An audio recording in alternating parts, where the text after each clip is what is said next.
Baik ibadah yang bersifat langsung berhubungan dengan Allah Subhanahu wa taala ataupun dengan orang-orang yang ada di sekitar kita. Tingkatkan amal ibadah yang kaitannya dengan langsung dengan Allah Subhanahu wa taala.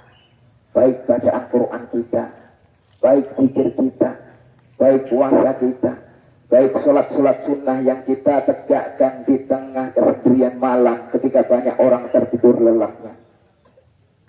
Ditingkatkan amal ibadah yang kaitannya langsung dengan Allah Subhanahu wa taala.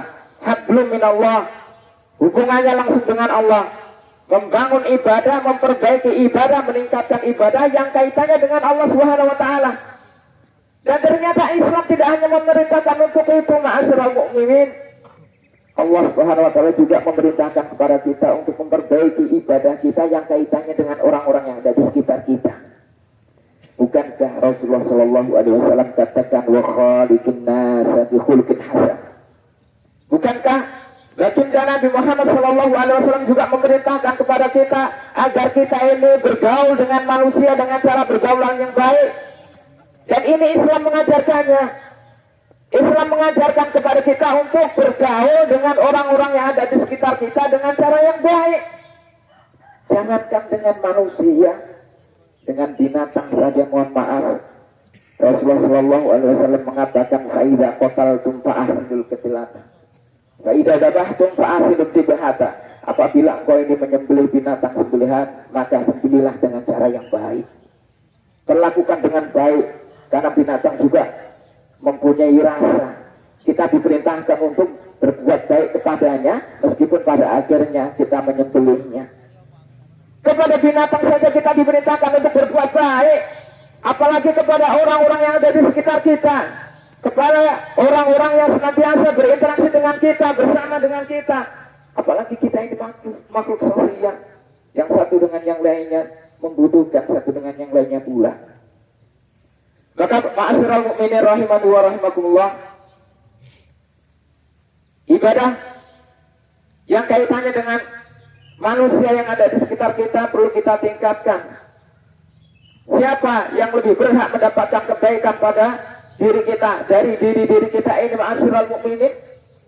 Yang pertama, tidak lain dan tidaklah bukan adalah orang tua kita. Ketika kita berbicara tentang orang tua kita, khususnya ibu kita ma'asyiral mukminin, berapa banyak jasa-jasa yang mereka lakukan atas diri-diri kita. Mengandung kita selama 9 bulan 10 hari penuh dengan kepayahan dan kesusahan. Merawat kita dari sejak kecil. Orang tua kita, terutama ayah kita, mereka berrela-rela berada di bawah terik matahari berpanas-panas ria untuk menghidupi dan memberikan makan kepada kita semuanya di waktu kecil. Menyayangi kita. Orang tua kita adalah orang yang paling bangga dengan kehadiran kita. Orang tua kita, ayah ibu kita, ma'asyiral mukminin, adalah orang yang pertama kali terdepan membela kita ketika kita dikucilkan oleh banyak manusia. Mereka akan hadir di tengah-tengah kita, menghangatkan diri-diri kita, menghangatkan jiwa-jiwa kita. Ada orang yang sadar tentang ini, ada pula orang yang tidak sadar. Sehingga ada orang yang durhaka kepada kedua orang tuanya, padahal di satu sisi memahami jasa-jasanya. Ada di antara mereka yang ketika besar, padahal orang tuanya sudah renta, begitu cueknya, tidak diperhatikan sama sekali, keadaannya, tidak ditanyakan kabarnya meskipun lewat WhatsApp ataupun telepon ketika berjauhan. Tapi ada di antara mereka yang ternyata juga memperhatikan dengan sepenuh hati. Hari ini ma'asyiral muslimin, marilah kita ingat kembali betapa besarnya jasa orang tua kita, membesarkan kita, merawat kita, mendidik kita, hingga kita menjadi orang-orang seperti ini. Hari ini akan banyak orang-orang yang merindukan untuk bertemu dengan orang tuanya, meskipun hanya sekedar untuk memeluk dan mencium tangannya. Akan berlari dengan sekejap mungkin untuk menemuinya, tapi tidak pada rumahnya, melainkan di pusaranya. Ada di antara kita ma'asyiral muslimin yang begitu rindu dengan kehadiran orang tuanya, namun kedua orang tuanya sudah meninggalkannya. maka ketika itu berbakti kepada mereka adalah dengan taat kepada Allah Subhanahu wa taala, menggunakan seluruh hidupnya untuk tunduk dan patuh kepada Allah Subhanahu wa taala dan tidak memaksiatinya. Kemudian yang kedua adalah pasangan-pasangan hidup kita. Pasangan-pasangan hidup kita adalah orang yang paling berhak mendapatkan kebaikan pada diri kita. Bagaimana interaksi seorang ayah, seorang suami kepada istrinya? Pernahkah mendidik, pernahkah membimbingnya, pernahkah menasehatinya? Memberikan sandang, pangan, dan papan memang perlu. Namun ada yang lebih penting dari itu adalah mendidiknya. Menjaga keluarga dari panasnya api neraka. Allah Subhanahu wa taala mengatakan, ya ayyuhalladzina amanu, wahai orang-orang yang beriman, anfusakum wa ahlikum naro. Jagalah diri-diri kalian dan keluarga kalian dari panasnya api neraka. Anfusakum, para ulama menjelaskan, adibuhum wa allimuhum. Ajarkanlah kepada mereka, didiklah mereka. Bagaimana agar anak-anak kita, istri-istri kita kenal dengan Allah Subhanahu wa taala, berkeluarga bersama kita, namun sedikit pun kita tidak pernah menasihatinya, tidak pun pernah memperhatikan sholatnya, tidak memperhatikan interaksi dia dengan Allah Subhanahu wa taala, maka sungguh pertanggungjawaban kita di hadapan Allah taala sungguh sangatlah besar, wahai kaum suami. Nabi mengatakan, kullukum ra'in, setiap dari kalian adalah pemimpin, wa kullukum mas'ulun an ra'iyatih, dan setiap pemimpin akan dimintai pertanggungjawaban oleh Allah Subhanahu wa taala. Hasibu anfusakum qabla an tuhasabu. Muhasabahlah diri-diri kalian sebelum kalian dikoreksi oleh Allah Subhanahu wa taala. Ini perkataan Umar bin Khattab. Demikian juga interaksi seorang istri kepada suaminya. Sudah sejauh mana ketaatan kepada suaminya? Ingatlah wahai kaum istri, saudari-saudariku sekalian yang dimuliakan oleh Allah Subhanahu wa taala, sesungguhnya tiket jannah sudah panjenengan pegang semuanya ketika panjenengan taat kepada suami panjenengan. Idza shallatil mar'atu khamsaha, apabila seorang wanita menjaga salat 5 waktunya.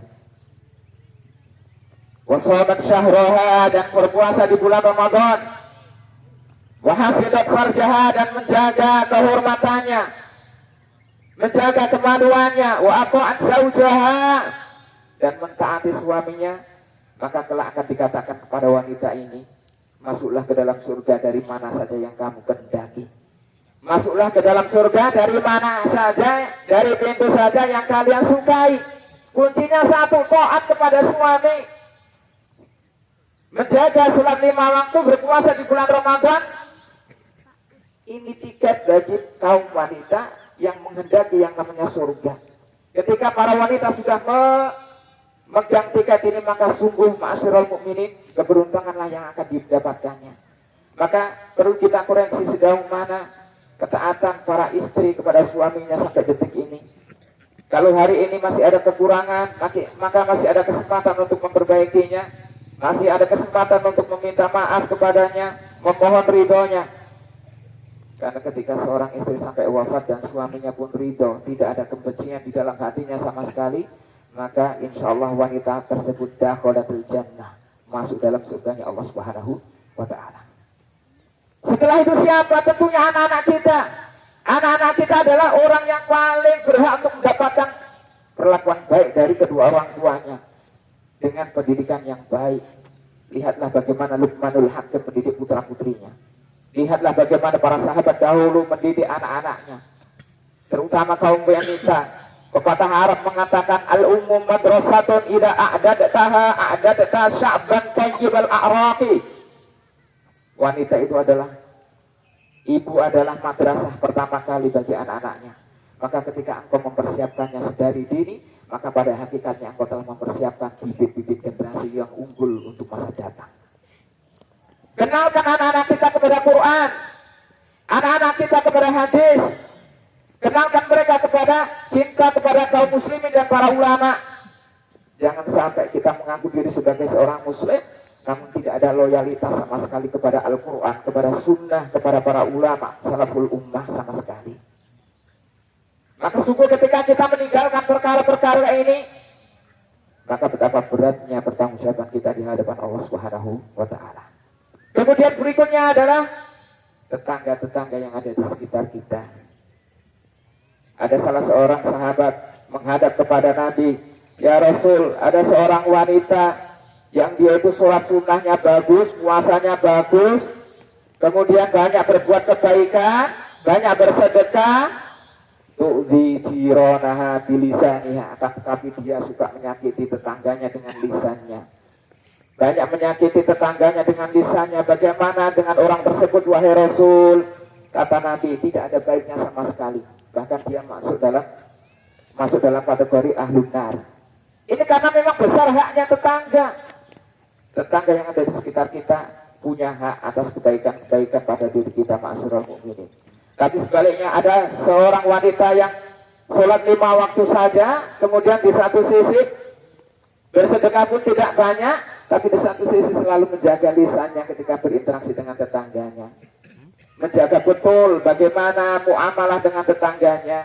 Maka orang tersebut, kata Nabi SAW, orang tersebut adalah ahlul jannah. Hadis ini, ma'asyiral muslimin, bukan bertujuan untuk melemahkan diri kita dalam beramal baik. Tidak. Hadis ini tidak untuk melemahkan semangat kita dalam berbuat baik, sedekah, puasa sunnah, dan lain sebagainya. Tapi tidak itu. Tapi mengajak kepada kita untuk menjunjung tinggi hak-hak tetangga-tetangga kita. Terutama apabila tetangga kita tersebut adalah seorang muslim. Kita bertetangga dengan kaum non-muslim saja diperintahkan untuk menunaikan hak-haknya, apalagi kepada saudara-saudara kita sesama muslim. Yang mana Nabi SAW mengatakan, al-muslimu lil-muslimi kal-bunyan. Muslim satu dengan muslim yang lainnya itu kal-bunyan, tidak ubahnya seperti sebuah bangunan. Ya sudduhum ba'duhum ba'dah. Yang mana satu dengan yang lainnya itu saling menguatkan, saling melengkapi, saling menutupi, tidak saling menyakiti, tidak saling melukai, tidak saling mengungkap aib-aibnya. Itulah Islam mengajarkan kita. Maka ma'asyiral muslimin, di hari yang berbahagia ini, marilah kita semangati lagi diri-diri kita untuk banyak beribadah kepada Allah Subhanahu wa taala. Kita jadikan momentum sebaik-baiknya untuk meningkatkan amal kebaikan kita sampai datang kepada kita yang namanya kematian. Karena ibadah itu tidak terhenti karena terhentinya bulan Ramadan. Allah Subhanahu wa taala katakan, wa'budu rabbaka hatta ya'tiyakal yaqin. Sembahlah Rabb kalian sampai datang kepada kalian yang namanya yakin. Yakin para ulama menjelaskan adalah kematian. Artinya sebelum mati, sebelum wafat, yang namanya ibadah itu tidak akan terhenti begitu saja. Malah harapan kita sebagai seorang mukmin wafat dalam keadaan beramal, wafat dalam keadaan sujud, wafat dalam keadaan membaca Quran, wafat dalam keadaan melaksanakan sholat lain, wafat dalam keadaan beribadah kepada Allah Subhanahu wa taala, sehingga akhir hidup kita layak disebut akhir hidup dan husnul khotimah. Sehingga akhir hayat kita disebut husnul khotimah, akhir kehidupan yang baik. Ma'asyiral mukminin rahimani wa rahimakumullah. Marilah di penghujung khutbah ini kita sejenak tundukkan pandangan kita rendahkan hati kita, memohon kepada Allah Subhanahu wa taala agar Allah Subhanahu wa taala memberikan kebaikan yang banyak kepada diri kita dan keluarga kita serta masyarakat kita. Marilah kita memohon kepada Allah Subhanahu wa taala agar Allah taala berikan keberkahan di dalam kehidupan kita, mengumpulkan kita tidak hanya di dunia saja, namun kelak Allah taala kumpulkan kita semuanya di surga Allah Subhanahu wa taala. Bismillahirrahmanirrahim. Alhamdulillahirabbil alamin. Allahumma shalli ala nabiyyina Muhammad. Allahumma shalli ala nabiyyina Muhammad. Allahumma shalli wa sallim wa barik ala nabiyyina Muhammad. Alhamdulillahi hamdan katsiran tayyiban mubarakan fihi. Allahumma antas salam wa minkas salam, tabarakta ya dzal jalali wal ikram. Allahumma la mani'a lima a'taita wa la mu'tiya lima mana'ta wa la yanfa'u dzal jaddi minkal jaddu. Allahumma ighfir lil muslimina wal muslimat wal mu'minina wal mu'minat al ahya'i minhum wal amwat innaka sami'un qaribun mujibu da'awat. Rabbana zalamna anfusana wa illam taghfir lana wa tarhamna lanakunanna minal khasirin. Rabbana la tuzigh qulubana ba'da idh hadaytana wa hab lana min ladunka rahmah innaka antal wahhab innaka antal wahhab innaka antal wahhab. Allahumma ighfir lana wa li ikhwanina alladhina sabaquna bil iman ولا تجعل في قلوبنا غلا للذين آمنوا ربنا إنك رؤوف رحيم ربنا اغفر لنا ولوالدينا وارحمهم كما ربونا صغارا ربنا اغفر لنا ولوالدينا وارحمهم كما ربونا صغارا ويا مقلب القلوب ثبت قلوبنا على دينك ويا مصرف القلوب صرف قلوبنا إلى طاعتك اللهم ارزقنا الاستقامة وحسن الخاتمة اللهم ارزقنا الاستقامة وحسن الخاتمة اللهم ارزقنا الاstiqamah wa husnul khatimah. Ya Allah ya Rabb kami, hanya kepada Engkau lah kami mohon ampunan dan pertolongan. Ampunilah dosa dan kesalahan kami ya Allah. Ampunilah segala dosa dan kesalahan kami ya Allah. Ya Allah ya Rabb kami, bila di tempat ini ada hamba-hambamu yang datang dalam keadaan membawa dosa dan kesalahannya ya Allah, maka jangan biarkan mereka meninggalkan tempat ini, melainkan telah Engkau ampuni dosa-dosanya ya Allah. Ya Allah ya Rabb kami, bila di tempat ini ada saudara-saudara kami yang sedang Kau uji dengan sakitnya ya Allah, maka angkatlah sakitnya, berikanlah kesehatan jasmani dan rohani kepadanya ya Allah. Ya Allah ya Rabb kami, bila di tempat ini ada saudara-saudara kami yang belum Engkau berikan keturunan kepada mereka, maka segera berikanlah keturunan kepada mereka ya Allah, agar ada yang melanjutkan ketaatannya kepadamu ya Allah. Ya Allah ya Rabb kami, ya Allah ya Rabb kami, berkailah masyarakat kami ya Allah, berkailah keluarga kami, berkailah keturunan kami ya Allah. Jadikanlah keturunan kami sebagai ahli Quran, jadikanlah keturunan anak cucu kami sebagai ahli Quran dan para ulama ya Allah. Ya Allah ya Rabb kami, berkailah masyarakat kami, rahmatilah kami ya Allah, mudahkanlah segala urusan kami ya Allah. Jauhkanlah kami dari berbagai mara bahaya ya Allah. Jauhkanlah kami dari berbagai mara bahaya ya Allah. Ya Allah ya Rabb kami adalah saudara muslim ya Allah. Kami adalah bersaudara sebagaimana yang Kau perintahkan ya Allah. Maka satukanlah hati kami ya Allah. Jangan biarkan hati kami bercerai-berai.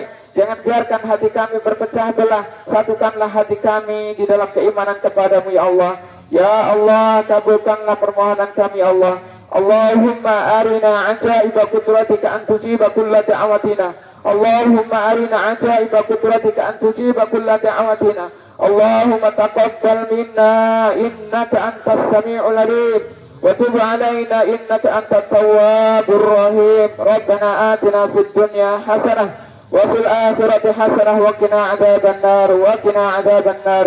Wa sallallahu ala nabiyyina Muhammad walhamdulillahi rabbil alamin. Assalamualaikum warahmatullahi wabarakatuh.